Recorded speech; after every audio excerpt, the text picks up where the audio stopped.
22 अप्रैल 2025। एक डेट जो इंडिया और पाकिस्तान की क्रिकेटिंग हिस्ट्री को हमेशा के लिए बदल के रख देगा। उस दिन जो कुछ भी हुआ पहलगाम में, वो सिर्फ एक टेरर अटैक नहीं था, बल्कि एक स्टोरी की शुरुआत थी जो 5 महीने बाद दुबई के स्टेडियम में खत्म हुई। 26 इनोसेंट टूरिस्ट की डेथ से शुरू होकर मिलिट्री स्ट्राइक्स, डिप्लोमेटिक क्राइसिस और सितंबर में एक क्रिकेट गेम जो सिर्फ एक गेम नहीं था, वो एक इमोशनल वॉर बन चुका था। ये स्टोरी है पेट्रियोटिज्म की, करेज की और फाइनली उस विक्ट्री की जो आखिरकार डेडिकेटेड हुई सारे विक्टिम्स के फैमिली मेंबर्स को जो हम खो चुके हैं।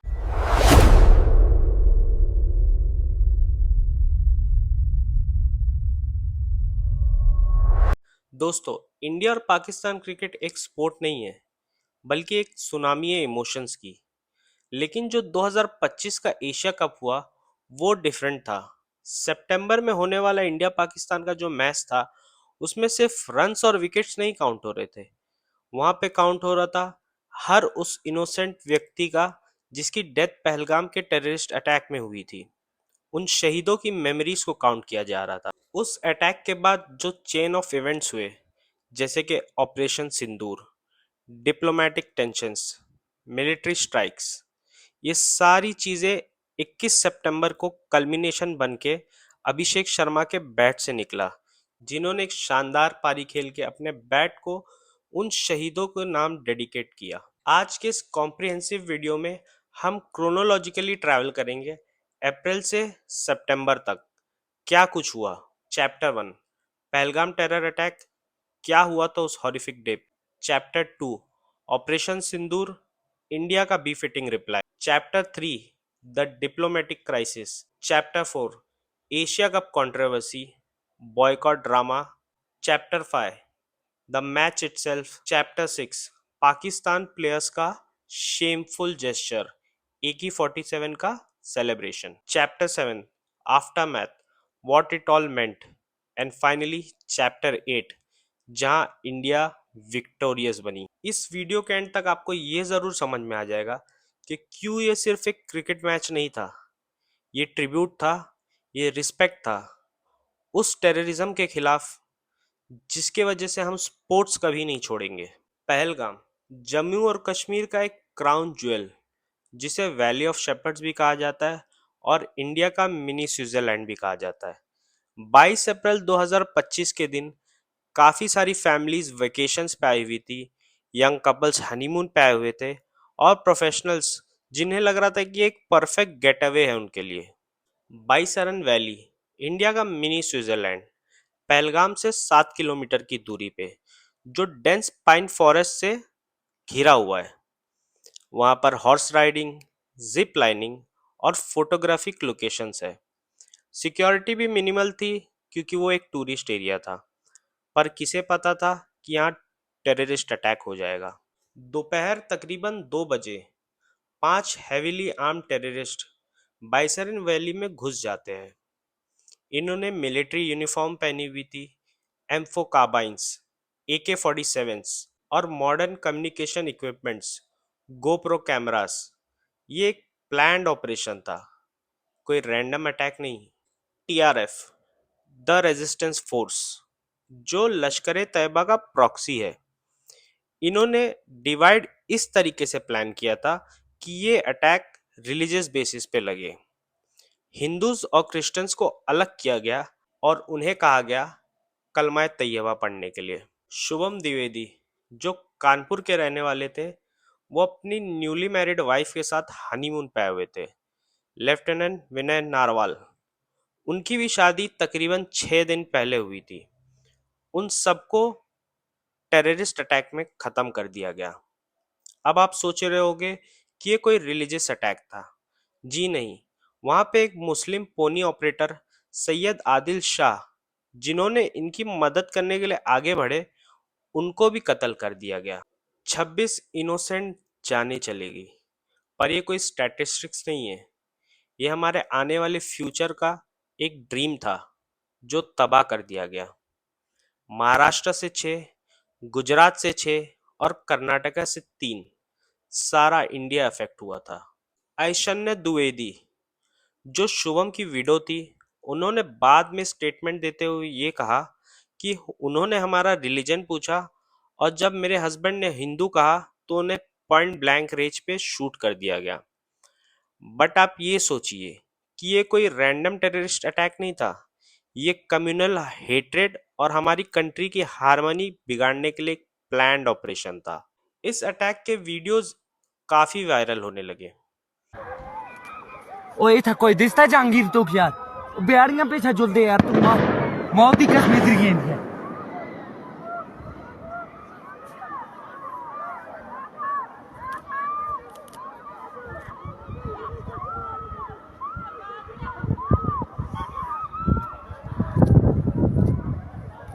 यहाँ तक कि एक जिपलाइन करता हुआ टूरिस्ट ने गलती से सारा इंसिडेंट भी रिकॉर्ड कर लिया था। पैर लंबा करो।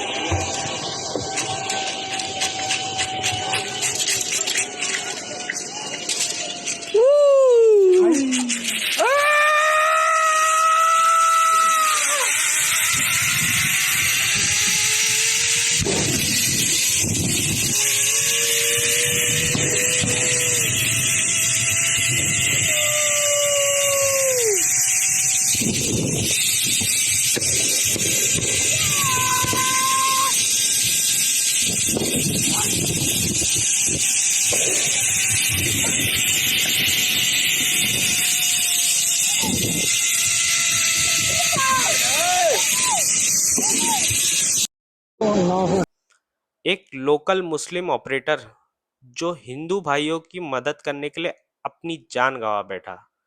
This was a fight against terrorism versus unity of India. PM Narendra Modi ये न्यूज़ सुन के सऊदी अरेबिया से इमीडिएटली रिटर्न आते हैं। एनएसए अजीत डोवाल को इमीडिएटली श्रीनगर भेजा जाता है और 22 अप्रैल की शाम तक ये तो बिल्कुल क्लियर हो गया था कि एक पाकिस्तान स्पॉन्सर्ड अटैक है। टीआरएफ ने इस अटैक की रिस्पॉन्सिबिलिटी दो बार ली, पहला तो अटैक वाले दिन और दूसरा immediately next day. But later on उन्होंने डिनाई कर दिया क्योंकि इंटरनेशनल प्रेशर बढ़ गया था, लोगों में गुस्सा था और नेशन आउटरीच थी। ऑपरेशन महादेव इमीडिएटली स्टार्ट हुआ, काउंटर टेररिज्म तुरंत स्टार्ट हुआ, लेकिन रियल रिस्पॉन्स आना था मई में ऑपरेशन सिंदूर में। 2 हफ्तों की इंटेलिजेंस गैदरिंग, टारगेट आइडेंटिफिकेशन और डिप्लोमेटिक क्लियरेंसेस लेने के बाद ऑपरेशन सिंदूर प्लान किया गया। ये कोई सर्जिकल स्ट्राइक्स नहीं थी, ये कॉम्प्रिहेंसिव रिप्लाई था इनके टेररिस्ट कैंप्स को डिसमेंटल करने का। टोटल 9 टारगेट्स आइडेंटिफाई किए गए थे। मरकज सुबहान अल्लाह इन भावलपुर, मरकज तैयबा इन मुरिडके। ये सिर्फ कोई टेररिस्ट कैंप्स नहीं थे, बल्कि ये एपिसेंटर थी जो मुंबई के 26/11 के अटैक्स और पार्लियामेंट के अटैक्स की जिम्मेदार थी।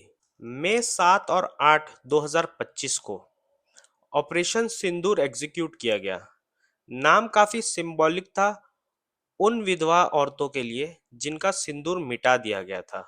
Precision strikes, BrahMos missiles, Pinaka rocket systems और coordinated aircraft attacks. Total 9 targets को अटैक किया गया, जिसमें कोटली, मुजफ्फराबाद, सियालकोट और भावलपुर भी था।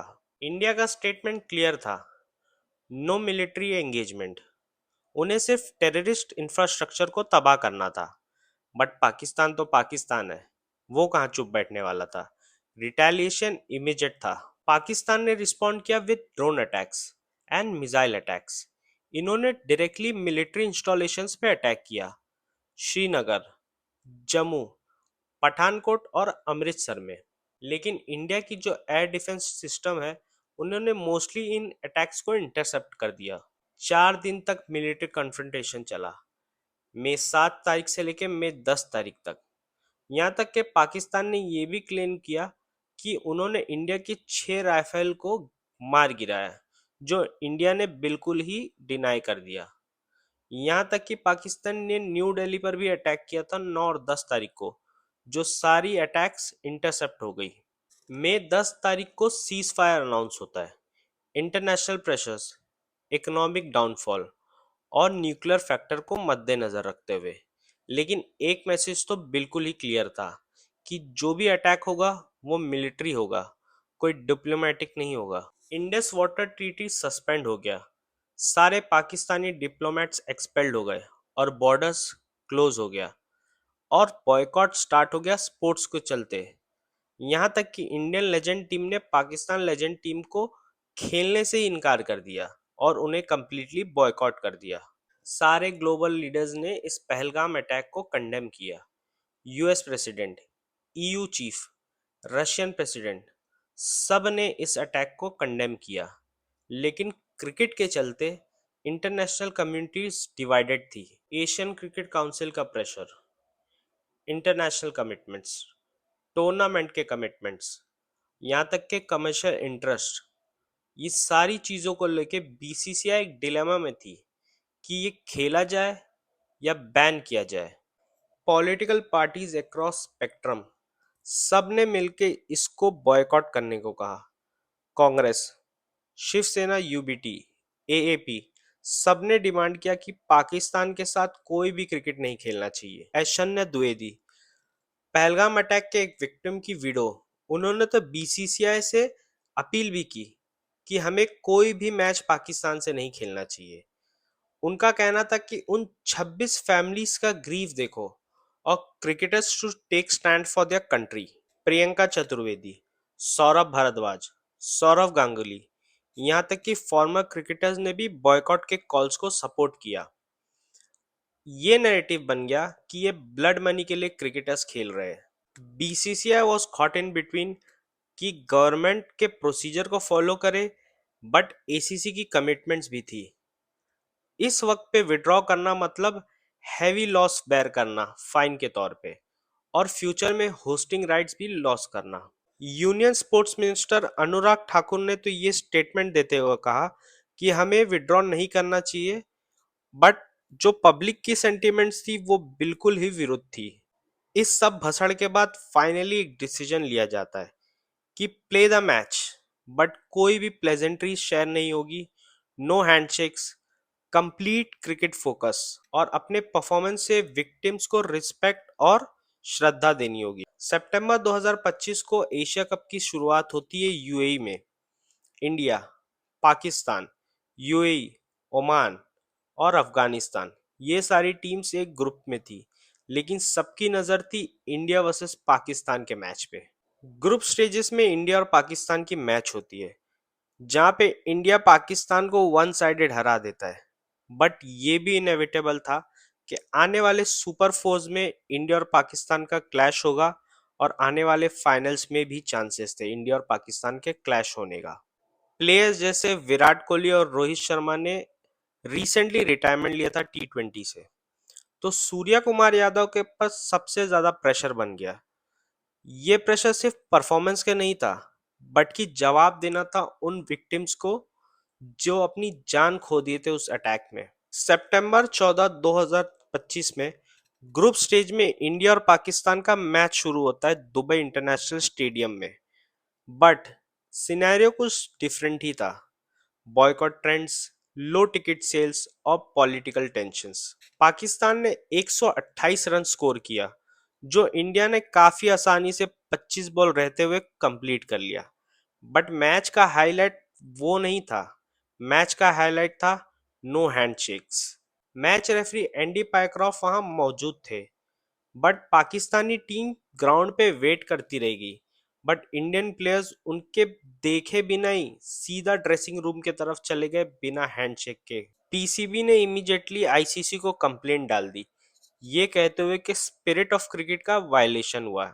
मैं आपको बता दूं कि यहाँ पे कोई भी कोड ऑफ कंडक्ट में, कोई भी रूल बुक्स में हैंडशेक का जिक्र नहीं है। यहाँ तक कि उन्होंने मैच रेफरी के खिलाफ भी कंप्लेंट कर दी कि इस सिचुएशन को उन्होंने बिल्कुल ही अच्छी तरीके से हैंडल नहीं किया। और सोशल मीडिया पर तो एक एक्सप्लोजिव हो गया, spirit of cricket versus stand for victims. लोगों का ओपिनियन डिवाइडेड था कि पॉलिटिक्स और क्रिकेट को अलग अलग देखा जाए। पाकिस्तान मीडिया तो बिल्कुल ही आउटरेज थी। इंडियन मीडिया ने इस स्टैंड को अप्रिशिएट करते हुए सपोर्ट दिखाया, लेकिन एक और चीज वेट कर रही थी। सुपर फोर में होने वाला मैच अगर दोनों टीम क्वालिफाई कर जाए, इंडिया तो ऑब्वियसली क्वालिफाई करने वाली थी, बट पाकिस्तान की क्वालिफिकेशन निर्भर थी बांग्लादेश और श्रीलंका को हराने पे। फिर आता है सितंबर 21 2025 का दिन। इस बार वेन्यू तो सेम था बट स्टेक्स हायर थे। दोनों ही टीम को जीत के फाइनल में जाने का मौका था ये। सूर्य कुमार यादव प्रेस कॉन्फ्रेंस में डिप्लोमेटिकली आंसर करते हैं कि हम सिर्फ क्रिकेट पे फोकस करेंगे। हमारी गवर्नमेंट और बीसीसीआई हमारे प्लान से अलाइंड है, बट टेंशन विजिबल थी। पाकिस्तानी कैप्टन सलमान अली आगा एग्रेसिव थे। उनका ये कहना था कि स्पोर्ट्स और पॉलिटिक्स को अलग अलग रखा जाए। जी हाँ, इनके प्लेयर्स की हरकतें बाद में ये बताती है कि किस तरीके से उन्होंने स्पोर्ट्स और पॉलिटिक्स को अलग रखा था। सूर्य कुमार यादव ने टॉस जीतते हुए बॉलिंग का फैसला लिया, जो एक काफी स्मार्ट चॉइस थी उस ग्राउंड को लेके। साहिबजादा फरहान और फकर जमान ने एक एग्रेसिव स्टार्ट लिया, बट हार्दिक पांड्या ने एक अर्ली ब्रेक थ्रू दी इंडिया को थर्ड ओवर में, जहां उन्होंने फकर जमान को आउट किया। लेकिन सायम अयूब और साहिबजादा फरहान ने एक पार्टनरशिप रिवील्ड की 72 रनों की 49 बॉलों पे। और फिर आते हैं हमारे लॉर्ड शिवम दुबे, जिन्होंने दो क्रूशियल विकेट्स निकाली, साहिबजादा फरहान और सायम अयूब की। कुलदीप यादव ने एक सपोर्टिंग रोल खेला, लेकिन पाकिस्तान ने एंड किया 171 पे, एक respectable but chasable total. But इस इनिंग में एक कंट्रोवर्शियल सेलिब्रेशन होता है साहिबजादा फरहान की तरफ से, जिन्होंने अपने बैट को AK-47 की तरफ पॉइंट किया इंडियंस और क्राउड की तरफ। सोशल मीडिया तो तुरंत गुस्सों से एक्सप्लोड हो गई, क्योंकि केवल 5 महीने हुए थे पहलगाम अटैक को। AK-47 से ही हमारे इनोसेंट विक्टिम्स की डेथ हुई थी, और उसी तरह वो पाकिस्तानी प्लेयर AK-47 का जेस्चर कर रहा था। ये इनसेंसिटिविटी नहीं थी, ये एक डेलिब्रेट प्रोवोकेशन था, क्योंकि उन्हें पता था कि हम इसी तरीके से इंडियन प्लेयर्स के दिमाग में घुस सकते हैं। यहाँ तक कि पाकिस्तान के फैंस लोग एंजॉय कर रहे थे ये मोमेंट को।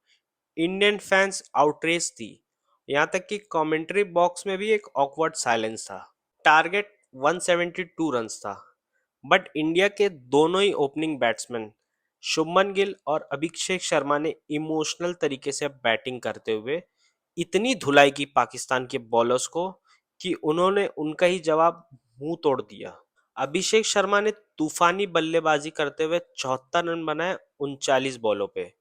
और जब वो इस तरीके से धो रहे थे ना, तो कमेंट्री बॉक्स से भी आवाज आ रही थी कि this innings for those who can't watch. यहाँ तक कि शुभमन गिल ने भी एक सपोर्टिव रोल अदा की। उन्होंने 47 रन बनाए 28 बॉलों पे। अभिषेक शर्मा और शुभमन गिल दोनों में मिलकर 105 रनों की पार्टनरशिप की। ये एक ऐसे पोजीशन को इंडिया टीम को ले आए थे कि जहां पे कोई भी विकेट गिरे बिना ऑलमोस्ट आधा मैच इंडिया जीत चुकी थी। सारे इनिंग्स के दौरान हारिस रऊफ, शाहीन अफरीदी, अभिषेक शर्मा और शुभमन गिल की तरफ अटैक कर रहे थे वर्बली। पता नहीं क्या क्या गंदी गंदी गालियां दे रहे थे उनको, बट उन्होंने उनका जवाब बैट से दिया। शुभमन गिल का विकेट चले जाता है, सूर्य कुमार यादव भी डक पे आउट हो जाते हैं, बट अभिषेक शर्मा और हार्दिक पांड्या ने मिलके स्मार्टली इस रन्स को चेस किया और आसानी से इंडिया 6 विकेट के साथ ये मैच जीत गई। फरहान का जो AK-47 का जश्न था, वो सिर्फ एक शेमफुल एक्ट की शुरुआत थी। उनका दूसरा प्लेयर हारिस रऊफ, जो एक एयरक्राफ्ट के क्रैश के जेस्चर्स करने लगा फैंस के टूवर्ड्स, जो उनके so called government and militaries वाले कहते हैं कि उन्होंने 60 फाइटर जेट्स हमारे गिरा दे ऑपरेशन सिंदूर के दौरान। उसके बाद रऊफ ने अपने उंगलियों से 60 का इशारा करते हुए ये जताया कि हमारी कंट्री ने, जो वो डेल्यूजन में रहते हैं कि इंडिया की 6 एयरक्राफ्ट्स को मार गिराया। ये लाइव मैच के दौरान ग्लोबली इंटरनेशनली हर कोई देख रहा था। सोशल मीडिया पे आउटरीच पीक पे था। हैशटैग शेमफुल पाकिस्तान ट्रेंड हो रहा था। यहाँ तक कि जितने न्यूट्रल फैंस थे, वो भी सारी इस पाकिस्तानी जेस्चर्स को कंडेम कर रहे थे। बट पाकिस्तानी प्लेयर्स तो पाकिस्तानी है ना, वो अपनी हरकतें कंटिन्यू करते रहे। पॉलिटिकल पार्टीज ने फिर से बॉयकॉट का डिमांड करने लगा। उनका कहना था कि इंडिया ने वॉकआउट क्यों नहीं किया। कांग्रेस ने कंडेम किया, एपी ने बॉयकॉट करने का रिक्वेस्ट डाला। फॉर्मर क्रिकेटर्स डिवाइडेड थे, कुछ ने कहा कि इग्नोर करो और खेल पे ध्यान दो, और कुछ ने कहा कि वॉकआउट जस्टिफाइड था। बट इंडिया का मैच कंटिन्यू होता है और इंडिया जबरदस्त खेलती है। पाकिस्तान के इंटीरियर मिनिस्टर मोहसिन नकवी, जो पीसीबी के चेयरमैन भी है, इनका इन सारे चीजों को लेके चुप्पी थी, जहां उनका डबल स्टैंडर्ड्स काफी अच्छे से देखा गया। डिस्पाइट पाकिस्तानी प्लेयर्स के प्रोवोकेशन के, ये एक मोटिवेशन बन गया अभिषेक शर्मा के लिए, जिन्होंने ऐसी धुलाई की पाकिस्तानी प्लेयर्स की, जिन्होंने अपने स्टेटमेंट में ये भी कहा कि that gesture gave us the motivation to players like that. India का रिस्पांस बिल्कुल ही परफेक्ट था। No retaliation, only speaking through cricket performance, no hand gestures, pure professional versus unprofessional behaviours by the Pakistani players. अब यहाँ पे match referee Andy Pycroft ने भी कोई एक्शन नहीं लिया पाकिस्तानी प्लेयर्स के अगेंस्ट, जिन्होंने रिसेंटली उनके खिलाफ कंप्लेंट भी डाली थी। विक्ट्री के बाद इंडियन टीम का स्टेटमेंट बिल्कुल ही क्लियर था। वो इस जीत को मिलिट्री फोर्सेस और पहलगाम के विक्टिम्स को डेडिकेट करना चाहते थे। काफी इमोशनल मोमेंट था सारे नेशन के लिए। ऐशन्या द्विवेदी, जो पहलगाम विक्टिम की विडो थी, उन्होंने स्टेटमेंट देते हुए ये भी कहा कि ये जो जीत है, ये वो किस हद तक के उनके दिल को सुकून पहुंचाई, और ये शो करता है कि टेररिज्म जो है हमारे स्पिरिट को नहीं तोड़ सकता। बट कहानी यहाँ खत्म नहीं होती है। इंडिया प्योर डोमिनेंट परफॉर्मेंस के साथ एशिया कप के फाइनल्स में पहुंच जाती है, लेकिन उसी तरीके से पाकिस्तान भी लड़ते झगड़ते कैसे भी फाइनल्स में पहुंच जाती है। Then comes the big clash, India versus Pakistan Asia cup finals. ये जो फाइनल था, लोगों को लग रहा था कि काफी वन साइडेड ही होगा बाकी दो मैचेस के इंडिया के फेवर में, बट कहानी कुछ और थी इस मैच में। पाकिस्तान एग्रेसिव था। फाइनल्स में फकर जमान और साहिबजादा फरहान फिर से एक एग्रेसिव स्टार्ट लेते, जहां साहिबजादा फरहान ने वापस से एक हाफ सेंचुरी बनाया इंडिया के अगेंस्ट। इन्होंने एक बहुत ही एग्रेसिव और एक बहुत ही अच्छी पारी स्टार्ट की, बट इनका डाउनफॉल हुआ जब कुलदीप यादव, अक्षर पटेल और वरुण चक्रवर्ती स्पिनर्स अटैक पे आते हैं। इनकी सारी टीम 38 रनों पे कोलैप्स कर जाती, यानी 38 रन 9 विकेट देते हुए, और इनका टोटल बनता है 146 आफ्टर गेटिंग ऑल आउट। सबको ये लगने लगा था कि ये मैच काफी वन साइड होगी और इंडिया आसानी से 14 से 15 ओवर में ये टारगेट चेस कर लेगी, लेकिन इसका उल्टा होता है। अभिषेक शर्मा, जो अब तक के सारे टूर्नामेंट में अच्छा परफॉर्म करते थे और इंडिया का बैकबोन थे एक तरीके से, वो जल्द आउट हो जाते हैं। उसके बाद सूर्य कुमार यादव की एंट्री, वो भी आउट हो जाते हैं, और इसी तरीके से शुभमन गिल, और इंडिया की 25 रन पे 3 विकेट हो जाती है। But in comes Tilak Varma. Tilak Varma और संजू सैमसन मिलके एक पारी को स्टेबलाइज करते हैं, बट संजू सैमसन भी 20 से 25 रन के अंदर वो भी आउट हो जाते। देन कम शिवम दुबे, जिन्होंने एक हेल्दी पार्टनरशिप बिल्ड की तिलक वर्मा के साथ, और एंड में आते आते जब लोगों को ये लग रहा था कि कहीं इंडिया हार ना जाए, तिलक वर्मा ने एक बेहतरीन पारी खेलते हुए 69 रन्स बनाते हुए इंडिया को मैच जिता दिया। ऑपरेशन सिंदूर, देन कम्स ऑपरेशन तिलक। फाइनली लोग इतने खुश थे, और पाकिस्तान को एक बी फिटिंग रिप्लाई मिलता है 3-0 का इस सारे टूर्नामेंट में। पाकिस्तान की जो मीडिया थी, वो पाकिस्तानी प्लेयर्स के एक्शन को डैमेज कंट्रोल करने की कोशिश करने लगी, but the damage was already done. यहाँ तक कि इंटरनेशनली इतने एम्बेरसमेंट फेस करना पड़ा पाकिस्तानी टीम्स को कि पूछो मत। यहाँ मैच खत्म होने के बाद लोगों को लगा कि ये कंट्रोवर्सी भी यहाँ एंड हो जाएगी, बट वेट, इंडिया ने ये कहा था कि अगर हम एशिया कप जीत जाएंगे तो हम ट्रॉफी मोहसिन नकवी के हाथों से नहीं लेंगे।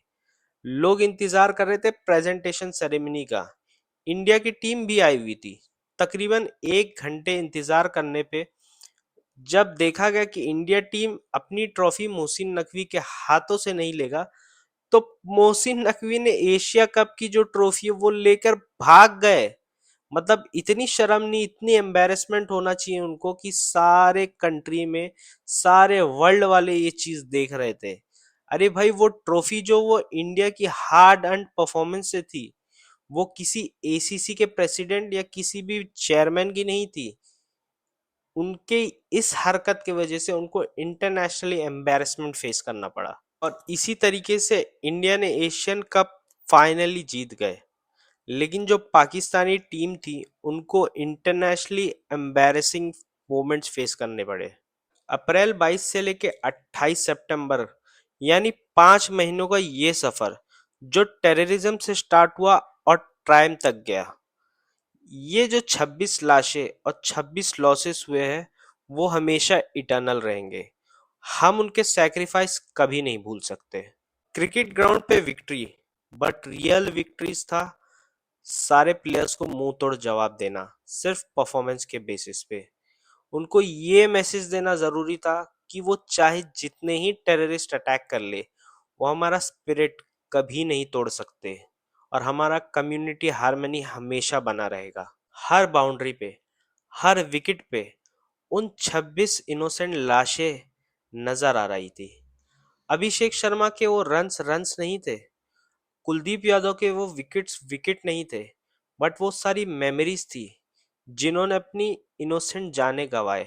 देखिए, हम जानते कि उनकी फैमिलीज को उनके लव वन से हम रिप्लेस नहीं कर सकते, बट कहीं ना कहीं थोड़ा बहुत तो उनको वो क्लोजर मिला। क्रिकेट एक गेम है जो रिलीजियसली इंडिया में फॉलो किया जाता है, यहाँ तक कि इंडिया में नहीं, across the world. But India में क्रिकेट सिर्फ एक क्रिकेट नहीं है, रिलीजन है। दोस्तों, स्पोर्ट्स की पावर ही यही है, वो एक हीलिंग प्रोवाइड करता है, यूनिटी लाता है और एक स्ट्रॉन्ग मैसेज भी देता है। देखिए, क्रिकेट तो कंटिन्यू रहेगा, टूर्नामेंट्स भी होते रहेंगे, यहाँ तक कि इंडिया और पाकिस्तान के मैचेस भी होते रहेंगे, लेकिन हम वो 26 इनोसेंट लाशें कभी नहीं भूल पाएंगे।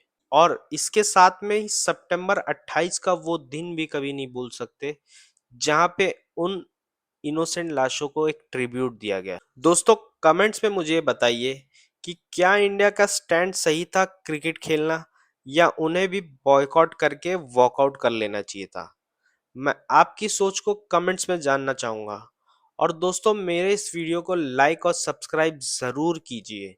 आपका एक लाइक और एक सब्सक्राइब मुझे सपोर्ट देता है आगे और वीडियोस बनाने के लिए।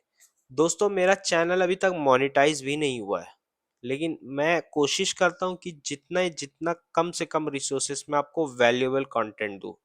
तो दोस्तों, बस आपका लव और सपोर्ट बना के रखिए और कमेंट्स में शेयर कीजिए कि आगे मैं किस टॉपिक पे वीडियो बनाऊं। Also remember the 26, love the game. Jai Hind, stay peaceful, stay healthy, bye.